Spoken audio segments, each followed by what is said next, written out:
My name is Matt Kaufman, and with me is Brian Sutter. Welcome, Brian, as we Ah, talk through this topic of God image and yeah, glad to be parenting. with you. Yeah, exciting topic. You know, Brian, it's been said by many, and most importantly, it's been said by God that growing in knowledge of Him and understanding Him is of utmost importance, and in fact, a fundamental purpose of man. Mm, I think mhm. of Hosea, where God says, "I have a controversy with the children of Israel, and they have no knowledge of me." And Jesus, even when he was addressing some of the Jews of his day, hearkened back to that very thing when they were not thinking quite correctly, making wrong judgments, making bad decisions. He said, "You've forgotten that you've lost the knowledge of God, in a sense, Yeah. in Christ's words." But so I just want to elevate this particular topic as hugely important as we all construct a God image. hmm Yeah. And I do. I think that's it. It can be daunting in some ways, and perhaps should be, and in other ways, hopefully, it's exciting that this is a space that that God has given us information and the opportunity to know Him. And in this setting, this role as parents, we get the opportunity to do that with young hearts and to see that as an opportunity, though it certainly can be feel like a daunting task that we've been given. You know, so I think in this next hour, what we want to do, Brian, is we want hmm to um, identify what it means to have a God image, define that term a little bit, hmm definition. Yeah. Certainly talk about why it's important. Yeah. We've hinted at that already, and then where does it come from? We want to place our finger on that as best we can. And then, as it really concerns parenting, that's going to be our domain here, our hmm topic. And then, what are some practical things that we can think about as parents as we have this in view for our kids? So let's go ahead and get right into it. And let's start with this concept um, of what is God image. So, Mm-hmm. Brian, go ahead and take off a little bit with that concept. Yeah, I think it's just important, especially as parents, but even as adults, for us to remember and think about that the way God's created our minds, the way He's created us, that our minds are always making meaning out of things, and there's kind of a constant construction of what something is, and two really fundamental ways that shows up is like imagery and pictures. So all of us have, to some degree or another, a picture of God. When we're asked about, or we think about, or we even talk with God, there's some sort of visual or image that maybe comes up with that. Now, many times, if we're not purposefully thinking about that, we may not be able to articulate it. But if you ask a child or an adult, yeah, describe what God looks like, or what would be the image you would draw, that for many, that there is something that comes up. And then the other place here, your basic view of God is really recognizing too that there's kind of a cognitive piece and just informationally that some might describe, in imagery, and some might just give you information. And both of those are important pieces of how we view God, and in sometimes quite helpful ways, and in other ways maybe are distortions or just partial truths that need to be reshaped and considered. Yeah, and I liked how you said that. There are some informational things that I think if it was a multiple choice exam, oh, God knows everything, and God is always present, right? I know these things, but hmm it's quite another thing to really feel it. Sure. Yes. Like even in this moment, is God present with me in this moment? Multiple choice, answer is yes. Right. hmm But that hmm felt reality sometimes says a different story. And I don't know. I'm going to wager a guess to say that we probably go with that feeling more than we do the thinking. I don't know. What Yeah. you tell me? Yeah, certainly, even just from a psychological perspective, we our emotions and what we feel at that level tends to be very strong and tends to be more powerful than cognitive or information. So many times it can trump what we know to be true, even if what we know to be true is actually much more accurate. And I would say we would be well served to trust what we know versus what we feel. But that's very, very difficult to do in the moment because emotions are so powerful, like you just described there. Brian, would you say that everybody has a God image, whether they know it or not, or can articulate it or not?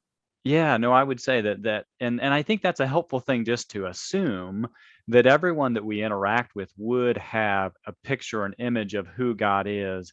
And again, I think that gives us this perspective that says, okay, that's something that I want to step into and shape. Even the person who maybe would say they don't believe in God, there's still a picture, or there's still a fundamental understanding of how they view the world. And I think that that's helpful to know that that's there for all of us. And so I think even a part of the purpose of a discussion like this is it all really presses each one of us to say, what is my God image? Mm-hmm. Mm-hmm. Certainly we're going to talk about how to help kids with theirs, but it really does drive us back to our own. Let's go now to Exodus 34, just a classic passage where God does some self-pronouncement. Yeah.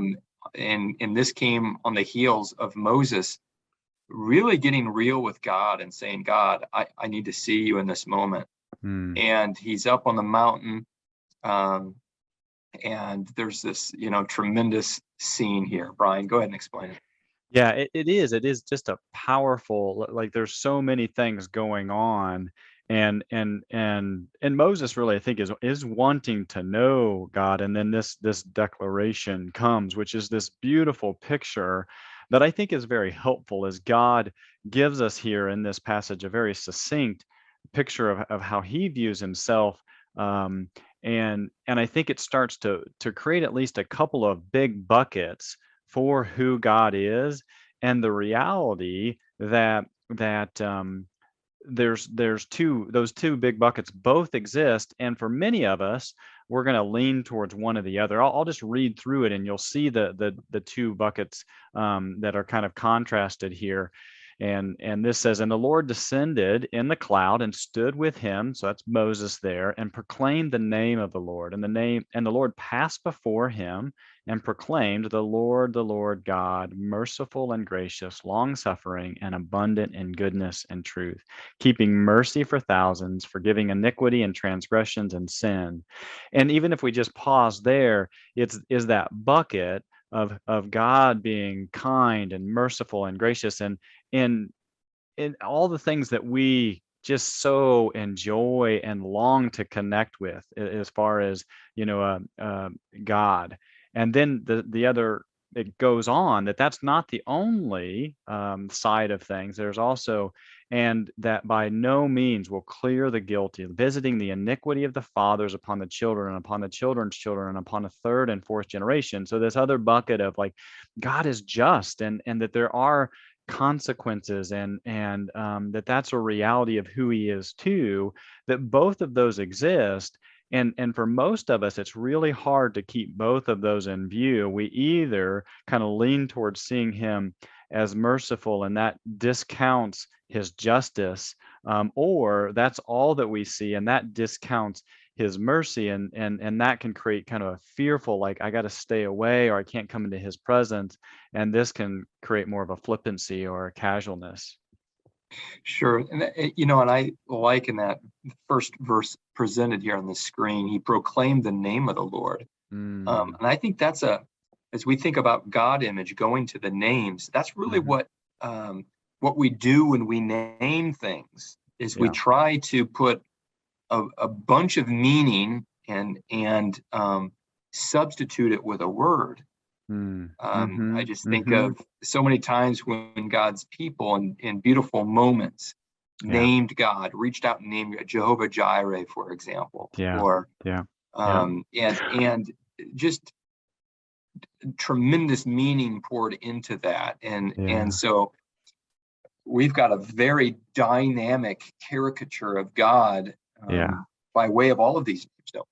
Yeah, and it is, and I think in that, like it presents this very what I would call complex picture of who God is.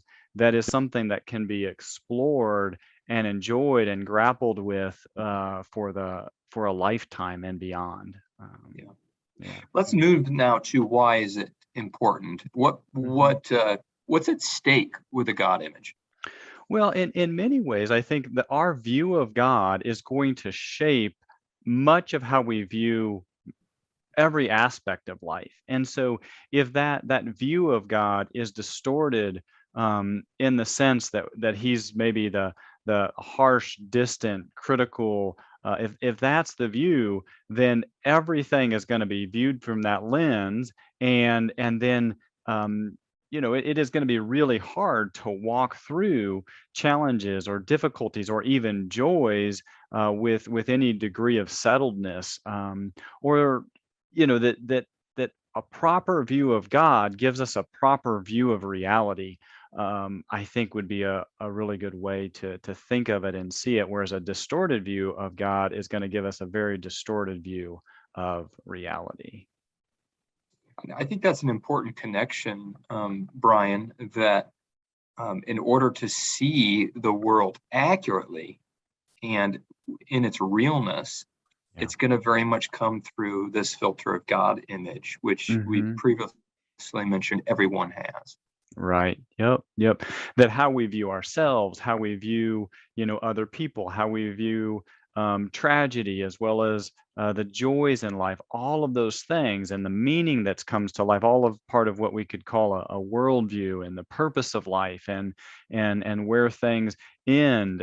All of those sorts of things are going to be dramatically impacted by and the starting point will be our view of who God is and how we see him. Brian, I thought it was helpful when you said you mentioned with a few other characteristics, but you critical. I remember you Mm, mentioning that one. mm-hmm. And so you kind of gave us a hint, or you kind of opened our eyes a little bit to what some God images can look like. Sure. And so we Mm-hmm. can see that if I have a sense that God is critical, that's just a number one characteristic. Right. Then I can see the trickle down effect of that and how that would form my thinking, form my interactions. Can you Uh-huh. give us a few others? What are some other God images? Yeah, so another might be like we would call it like a vending machine. So this would be kind of on the other side, that basically just gives what we want and what's going to kind of help life feel good, or enjoyable.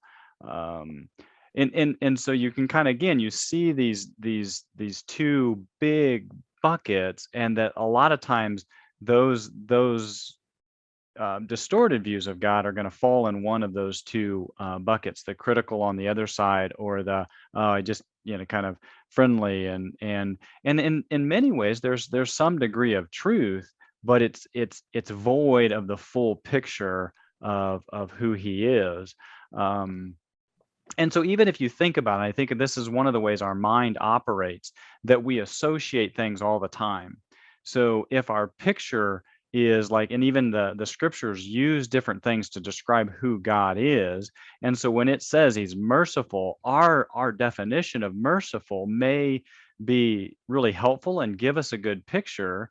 But if that's a merciful, like, well, he never holds me accountable, he never really cares what I do, then that takes us down a very unhelpful. If we see him like he brings judgment to the third and fourth generation, oh well, all he's interested in is bringing chastisement or correction, then all of those sorts of things, that's all you see, is a very unhelpful and inaccurate view of who he is.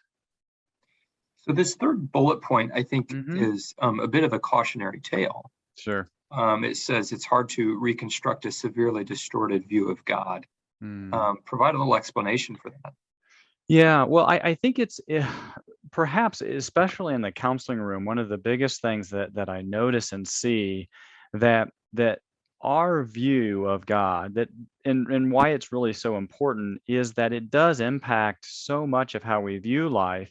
And that if you're starting off with an image of who he is that is really void of what is accurate, it is really hard to reconstruct that. So maybe an example I might use there is if I would say, picture your backyard.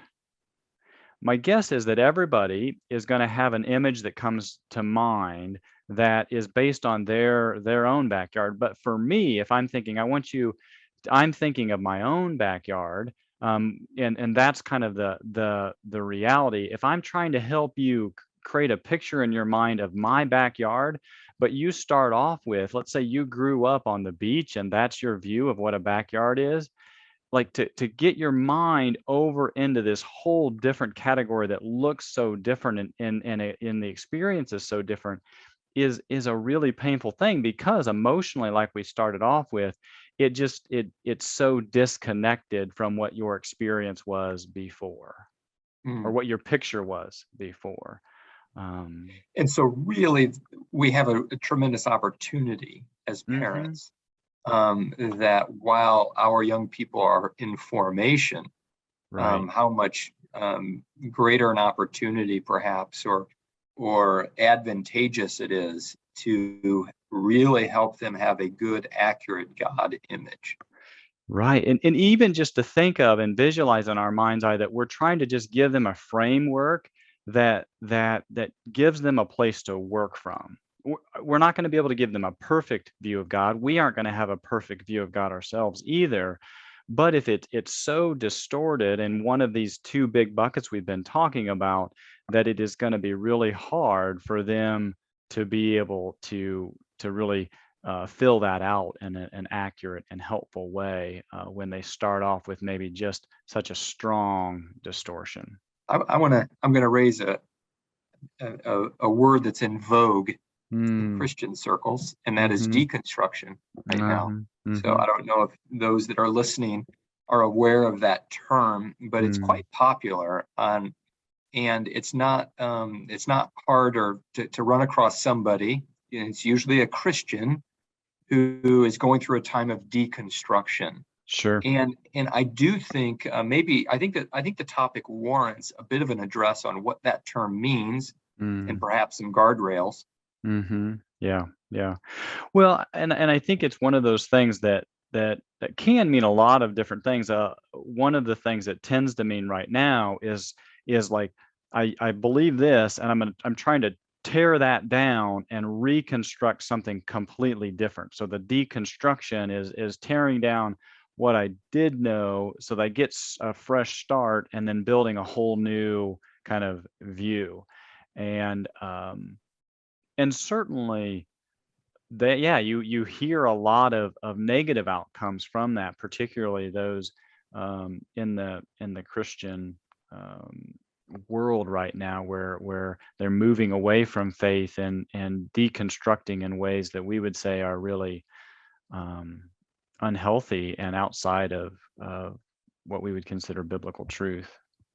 So even with that, I heard a little bit of advice. The deconstruction should have an end of reconstruction, Hmm. and that is a marked difference from a person who's just simply deconstructing their faith. Now, and that's usually come from a bit of disenfranchised, a person who is um, coming to terms with beliefs that they've always held that are now in Hmm. question. Am I right about that? That is what launches a person into deconstruction.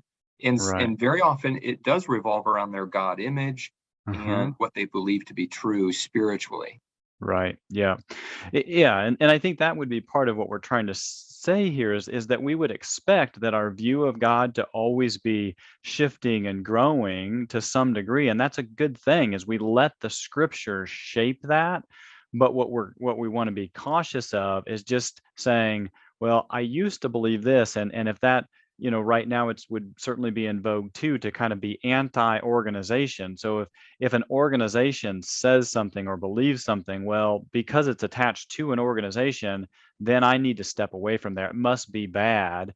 And there's a lot of danger in just doing that, or even as we interact with other Christians or within our local church, certainly we're going to see things that aren't right or good. And if we say, well, that means all of this is bad, and therefore I need to kind of start all over, or I have this picture of God and it's not completely accurate, therefore maybe none of it's accurate. Um, those are the sort of things that have no guardrails, and really the goal is to kind of just start fresh and totally disconnect from any type of organization or larger system.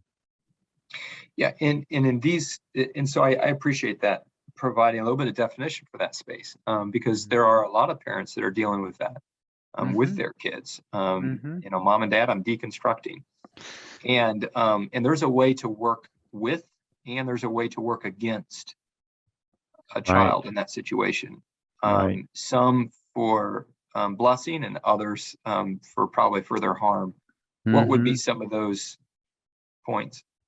Well, I mean, I think if the goal is pursuit of truth, like that's a great thing. And I don't think, I mean, we should be excited about the pursuit of truth, and that we have a robust reason to be able to see the Christian worldview as one that can is based on truth, and that's where we'll land. And so to be able to do that in community with people that we trust, and underneath the authority of Scripture, when those principles and those things are a part of it, even if it is shifting some of the things that we've believed or thought before, to see that as good and right and part of sanctification and growth, versus something that's dangerous. Hmm, thank you. Well, let's move along then, in talking about where does our God image come from. Mm. So we've got a couple of big buckets: experience and Hmm. information. Fill those spaces out a little bit. Yeah. So I think these would just be, again, I think it's helpful to identify big categories to start with when a topic is so complicated and nuanced. So experience is a huge factor in how we view something, and that can be both past experience and present experience. So if I go back to even like um, you know my backyard, my children have had a lot of experience in my backyard, and that's going to help them have an idea of what I'm talking about. If I'm referring to my backyard, their experiences are going to really flesh that out, and start to help them have a sense of what my backyard is. But then there's information too that I could turn to somebody and describe my backyard. I could do teaching, or when it comes to God image, we can read the Scripture, and that information can impact our view of God, or observation, how we observe other believers walking through things, and how they view difficulty or positive things. All those would all be kind of information that we're piling away in our mind, that is also going to interact with our experience of something or someone, and those things together start to formulate a robust picture of what something is. It seems to me that we could broad brush the experience is a little bit more of that feeling, Mm. and information a little bit more of that thinking that we mentioned previously. Yeah, yep, exactly. And Mhm. Brian, I would like to, I mean, I would again make a guess Mhm.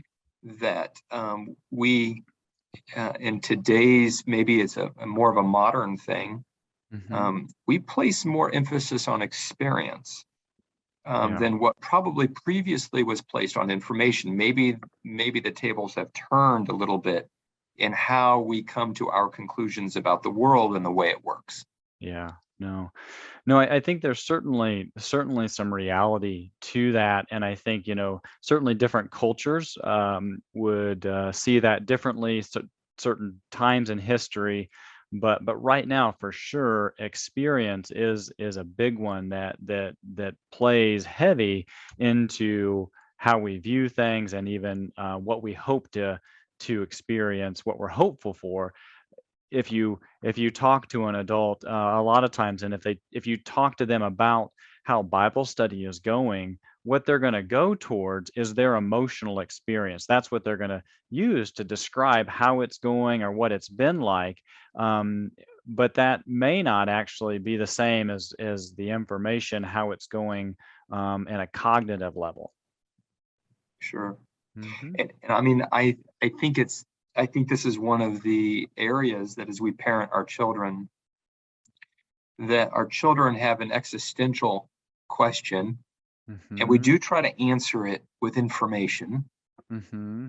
And there just seems to be a disconnect, and it's hard. It's almost like, um, anyway, I'm not providing any answers here with this. I'm just providing just example or experience Uh-huh. that, I know that you say this, but when I read this in the world, I'm Yep. having a hard time with that information. Right. And that experience is so powerful. So I don't know if there's just a real gift, I think, for a parent to step into that experience and be able to win on that turf in this Right. complicated world. Yes, exactly. Yep. And that'll be something we can talk a little bit more um, as we move forward. But you're exactly right that I think it's really important for us as parents to recognize that we do have an impact, and we have a significant impact in our children's hearts and minds and lives. And sometimes if we listen to culture or we even think about what our kids are telling us, that's not necessarily the information or the feedback we're getting, but our experience with them, our interaction with them relationally has a very big impact. And I think we can be excited about that. And it's certainly not one of those things that we have to get it right. Even some of the research with parenting, and this would be secular research, would say that if you get 3 out of 10 interactions done well, you're doing a great job. Hmm.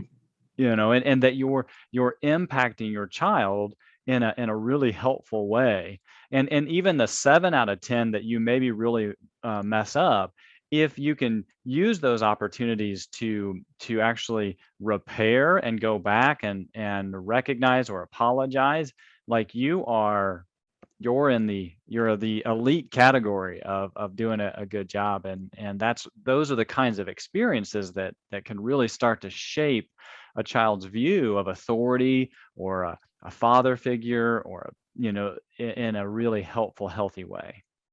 It's telling, in terms of how I might educate my children. I can really, um, manage the informational bucket on this Mhm. slide, Mhm. Mhm. right? Mhm. I mean, imagine, lots of people have times of devotion, for example, Right. or times where they read the Bible, or times where they check up, and it's kind of like, okay, all right, this is where I put on the good Christian father hat, and Right. I do Right. what good Christian fathers do. Uh-huh. And yet, so much is unpacked in the experience. When I am not ready, I'm not even thinking about being an example for example. Uh-huh. Um, but all and that's when um, the stakes are high, right? Right, right, yeah. And a lot of times that's where, you're having the deepest impact on their view of life and their view of God. And just to be aware of that. Yeah, certainly we don't want to downplay the information and trying to download truth to them. That's a really good thing to do, but to recognize too that experience is also having an impact, maybe even a greater impact. Uh, should there be something said here, Brian, on the maturation of a child? Mm, mhm. So you take a 9-year-old, a Right. 10-year-old, and they are information. They take in information, and are able to. That's when they learn the multiple choice test about God, and they can get it right. Mhm. Mhm. And they have very limited experiences Mhm. that Mhm. that to challenge any of those things that they've learned. Right. Right. So, what wherewithal should parents have as they Yeah. see kids mature? Right. Because I think sometimes we can say, "Oh, they were." they were so such and such, when Right, right. they were 12. And anyway, Right.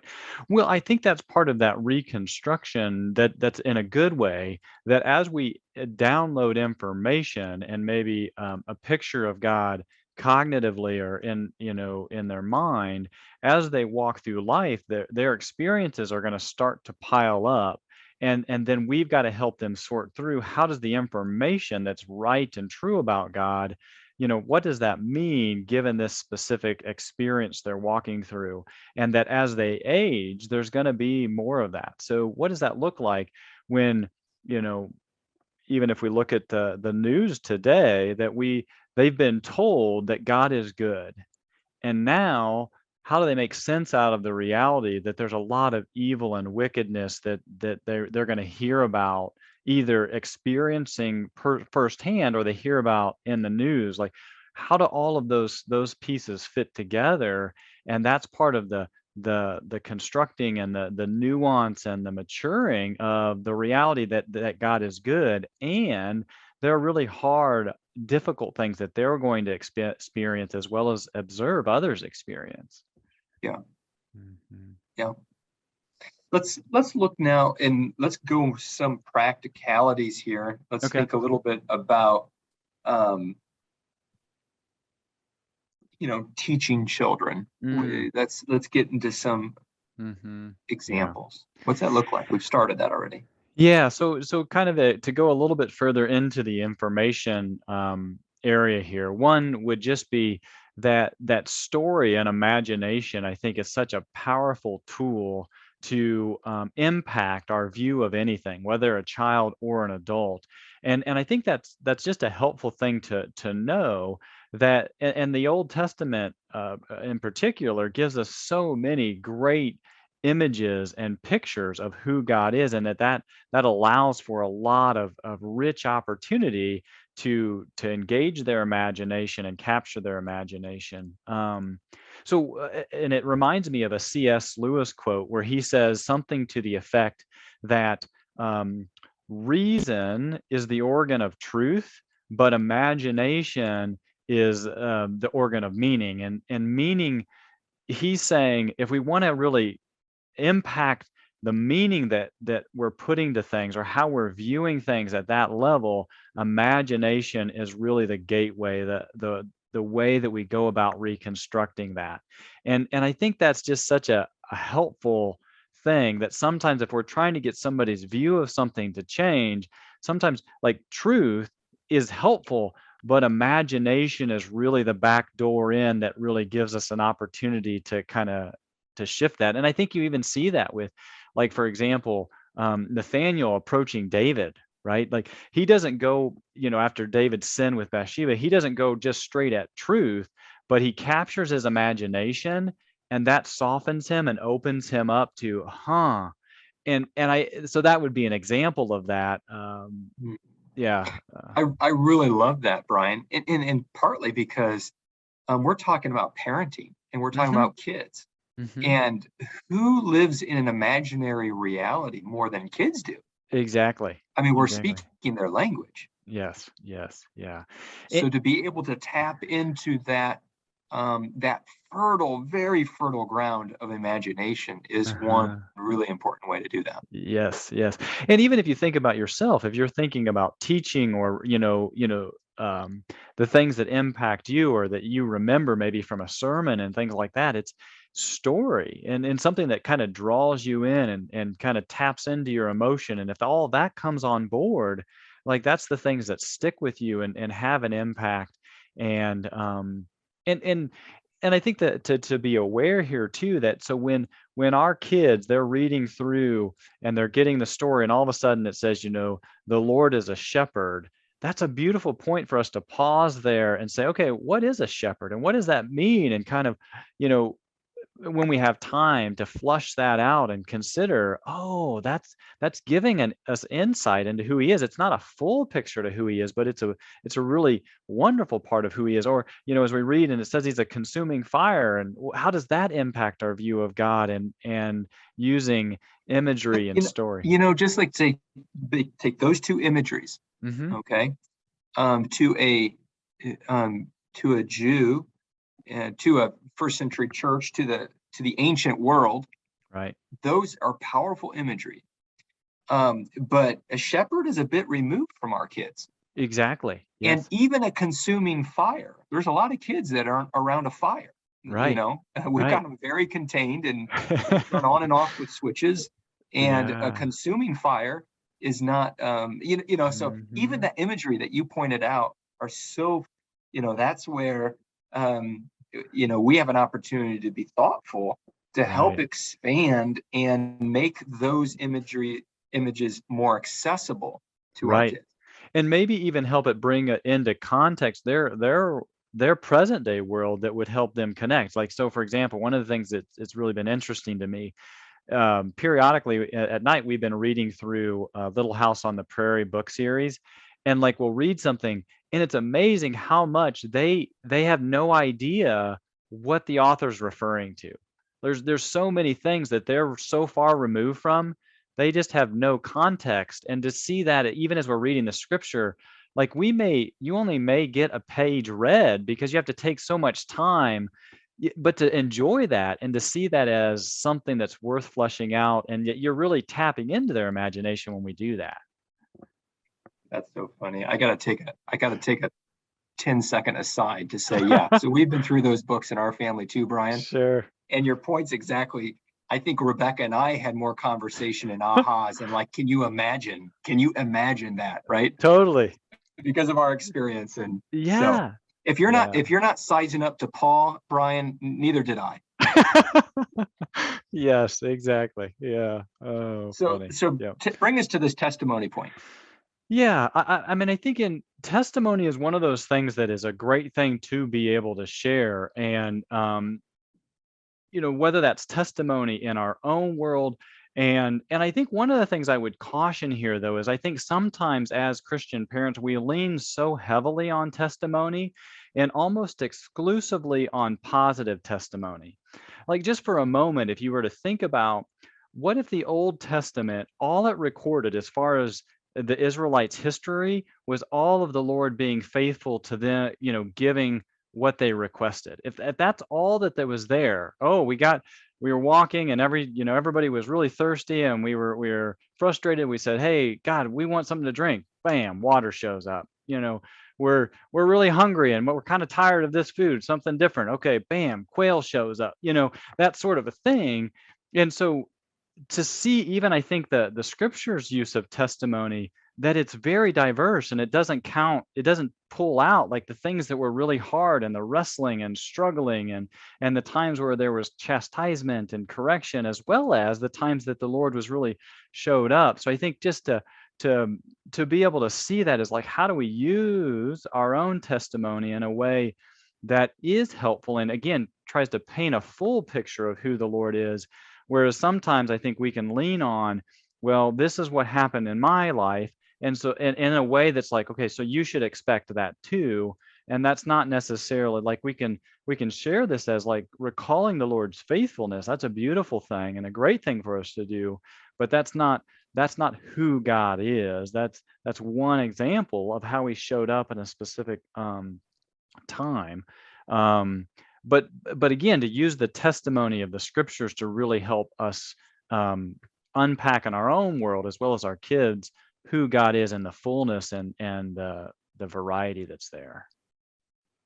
I like that. And we have such an opportunity to be storytellers and to share our own stories, right? And Right. again, we're appealing to kids. How many times do kids ask for stories? Right. They are ripe for that. And Uh-huh. so to tap into that, and then to take your point to say, not that we just share all the, it was all easy, Right. but showing and sharing that struggle, Yeah. that Right. struggle in faith. I think, again, this is just me shooting from the hip, and I might Yeah. I might be wrong, but if I have any pulse on culture, the younger generations are more apt to question, and more apt to want to work out incongruence, and Mm. to Hmm. and to admit doubt. Right. and I'm not sure that's been modeled all that well Mm-hmm. to those of us that are parents and older. Mm-hmm. There was a tendency to kind of knuckle down and Right. and it will work itself out in time, and it Mm-hmm. does. But Mm-hmm. you're really positing this idea of demonstrating to them something that they understand very well, and Yeah. they are open to listening to, and if you don't bring it up, they will. Right. And that is the incongruence of faith Mm-hmm. and science or whatever it is that they're Mm-hmm. thinking about. Mm-hmm. Yeah. Yeah, definitely. And like you're saying, as our kids get older, and we're talking about, engaging a teenage or a young adult, that just to keep those things in mind, that certainly we want to, testify to the goodness of the Lord, and even the goodness of the Lord even in the midst of struggle, but also to allow that to be part of that discussion, the struggle and the difficulty, so that we can join them in that, and in that help them construct a helpful view of God, even if it's painful to wrestle through. Yeah. Mhm. Well, let's move along then to this experience part. So now we're talking about Mhm. teaching children experience. So this is, as I've already confessed, the very often the unplanned moments that Right. go down in a child's memory as much as we Mhm. maybe wish it wouldn't. Right. Right. And just to, I think, if nothing else, just to remember that what we're doing and how we're interacting with them is having an impact on how they're viewing life, and in this example we're focused on here today, how they're going to view God. That a lot of those things, not necessarily consciously but certainly emotionally, get connected, whether or not they're accurate or not. And I think that's should give us good reason. The optimistic view is, boy, I can have a lot of really positive impact here, and to try to stay there, knowing full well that we're not going to do this perfectly. I think another thing that comes up, and these are new terms for me, but terms that we've been talking about with our kids are communicable and incommunicable attributes of God. And so communicable attributes are the things, the aspects of who God is that we can reflect, not fully, but to some degree. And the incommunicable ones are ones that are just, those are God, and they're not us. And so what does it look like for me to try to express the communicable attribute of God, as far as love or kindness or mercy or justice, and those sorts of things, and to try to hold on to that as we walk through day-to-day life. And for me, when I'm interacting with my kids, and I get, impatient or angry, for me to come back and say, you know what, I didn't do very well there, and to bring that into that moment, so there's, correction, and that's not the picture that they're saying is right in their own mind. So the $1,000 question from all of us fathers to a Mhm. counselor Mhm. who works with individuals who may struggle with a God image that might find some twisting and distortion Mhm. in their upbringing. Mhm. Um, Mhm. is there a couple of things to say, hey, moms and dads, Yeah. think about this and think about that? Right.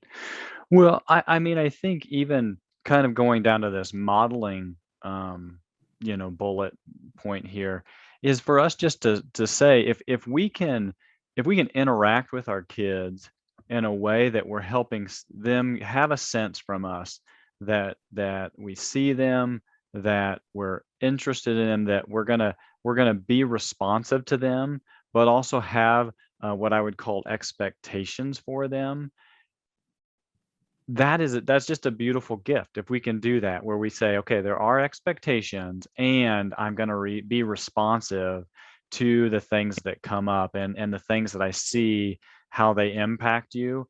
That I think that in a subtle way, that's a way to reflect how God interacts with us. He certainly has expectations, but he's also impacted by us. He's impacted by where we're at in a particular situation, even if it's of our own doing or our own mistakes, or that we've done something wrong, that he's responsive, and that impacts him, even though it doesn't take away the expectation.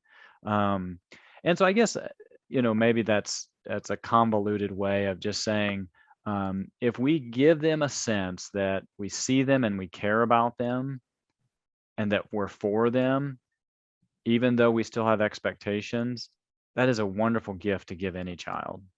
I want you to mine a little bit more Mm-hmm. safe, seen, and secure, Mm-hmm. Mm-hmm. um, because I think at varying levels we do that, Sure. and at maybe other levels we have not. Mm-hmm. Mm-hmm. Um, have I said enough for you to Yeah. go further? I mean, I think so. Certainly, feel free to ask follow-up questions. But I think maybe the starting point would be just the scene piece. That I see you in the sense of like, I'm interested in knowing who you are and learning who you are. Um, that for me recently with Valentine's Day, like asking my kids, what would be your favorite candy? If I were to get your favorite candy for Valentine's Day, what would that be? Like, for that's a way of like me saying, "Hey, I'm interested in you. I'm trying to see who you are, and not only just your name, but to see the different gifts and talents that God has placed into you, and celebrate those, even if they're different than the things that I would prefer or that I'm interested in." So that aspect of seeing, but also emotionally, I'll never forget.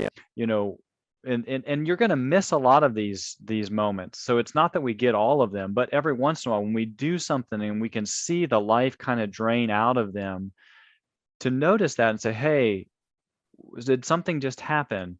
I'll remember when my kids were pretty young. They still are fairly young, but they were pretty young, and my oldest wanted me to hold them, and I said, oh, sorry, I can't. And then I right after that I picked up the younger one, and I could just see on her face that she was sad. And then she communicated, well, it seems like you care about him, the younger one, and not me. And to be able to see those things and then try to speak truth into that, oh, that's certainly not what I meant to communicate. So it's kind of the scene, like who they are physically and their interests, but also the scene emotionally, the things that impact them. When they come home from school and something is off, to at least ask. They may not share it, but it's like, I see you, and the fact that you seem like you're sad, I notice it, and that matters to me. Hmm. Um, That's helpful. How about the safe and secure ones? yeah, What so I what does doing that well look like? Yeah, I think the safe piece is this place of like that. There's a safety that I can come to you, and this can be a place where things can be explored. Um, and so I think the safe and the secure really kind of tie off of each other. And the secure, I would say, is more kind of the relational piece that that even though there's going to be things that are hard, and even though I'm going to get really frustrated with you, I don't want you to ever have this sense that the relationship is on the chopping block, as something that's maybe going to disappear.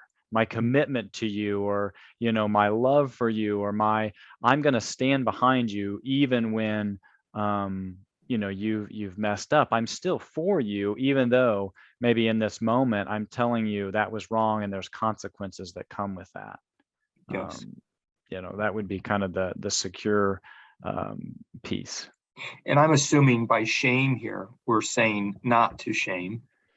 Right. So that would be the other side of the coin. So the first three S's are things that we want to try to promote. And again, to see those as things that would reflect a relationship with Christ, that he sees us, that he is a safe place that we can turn to, and that we're secure in the sense that he's not going to leave us nor forsake us, that those are parts of who he is and relationship with him. And the shame on the other side, when it comes to shame, is if we define it from a standpoint of, I am, unredeemable or unlovable, that kind of a shame is the thing that we want to try to stay away from communicating to our kids, but also that we would recognize that that certainly isn't the Lord's heart towards us either. And these things really make an impact and are molding on a child's God image. And one of the participants on this, when they registered, did ask about the connection between our parenting and God image. And would you say that there's a strong connection there? For sure. I mean, I think even for myself, I know one of the things that I often have to fight with is if I am frustrated with my kids, my tendency is to move into, until you get your act together, I'm not going to interact with you. I'm not interested in you until you behave a certain way. And I know I have to be really careful with that because that's my default, but that's basically communicating to them, I'm only interested in you when you're good. And so again, I don't expect myself to do that perfectly, but if I'm not careful, if that's the only message they get from me, then I think that's going to wrongly send a message about how God interacts with them or views them.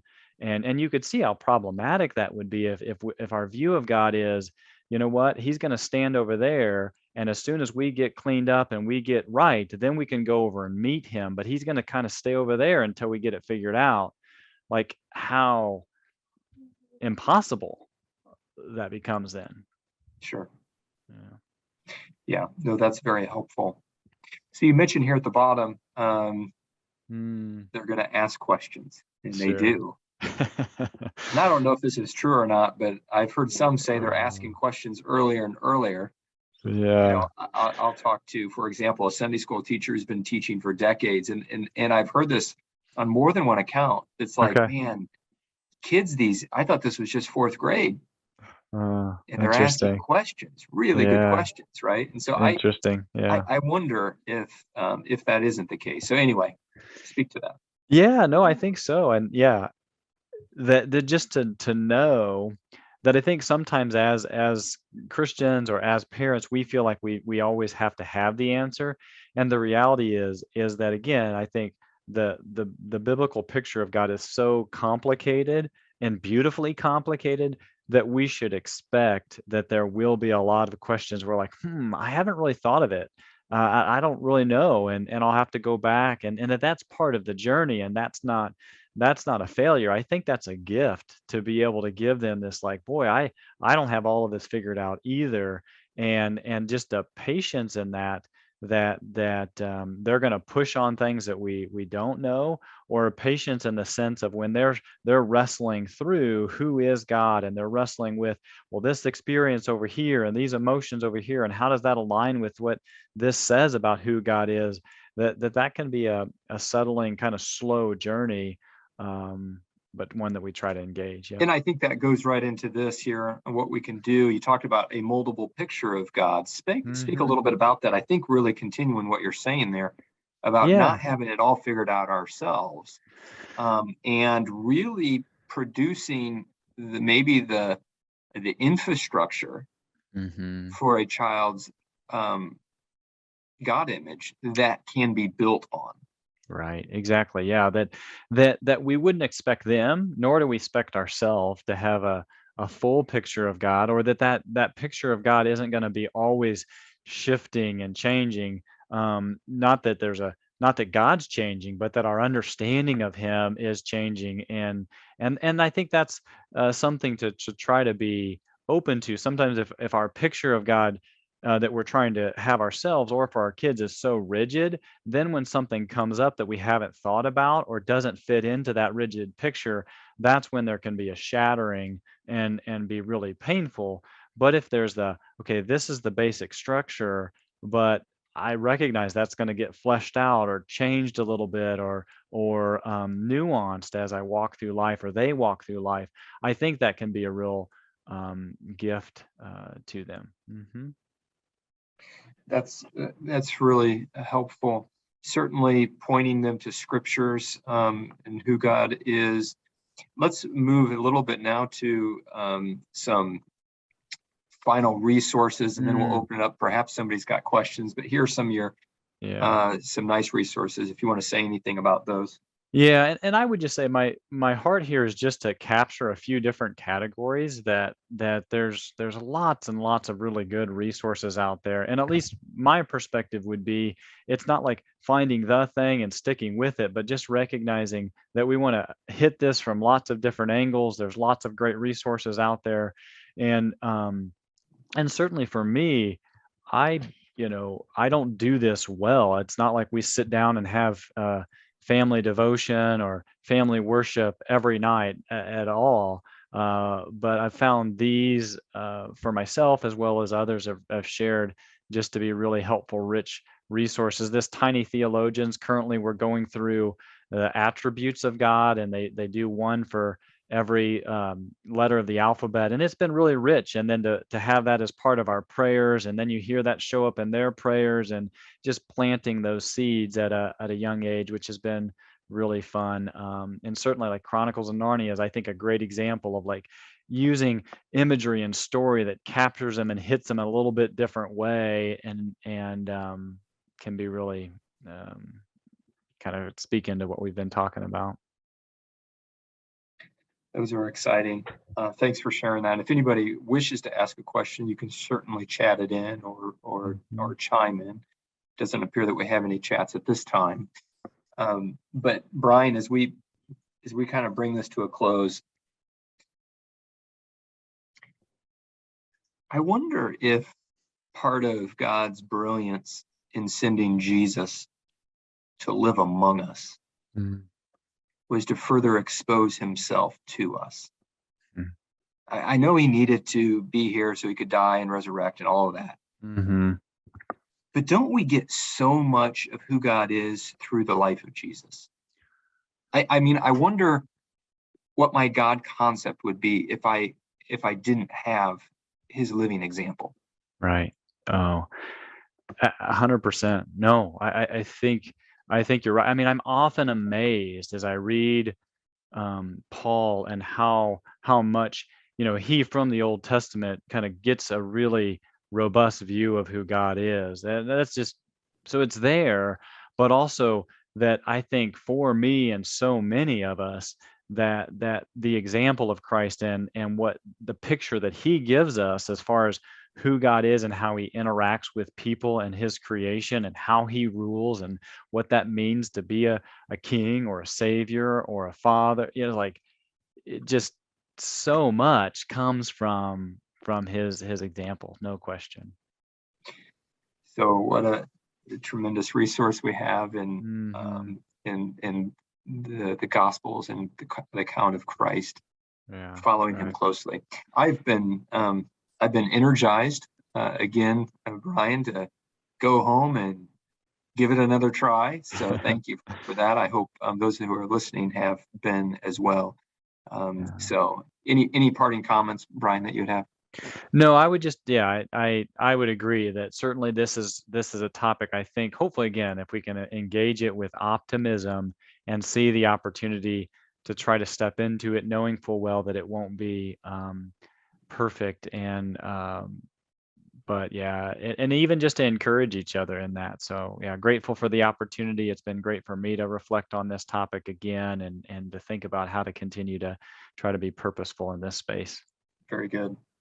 Well, thanks each one for being with us, and this will conclude our webinar then. Stay tuned for further webinars as they come around.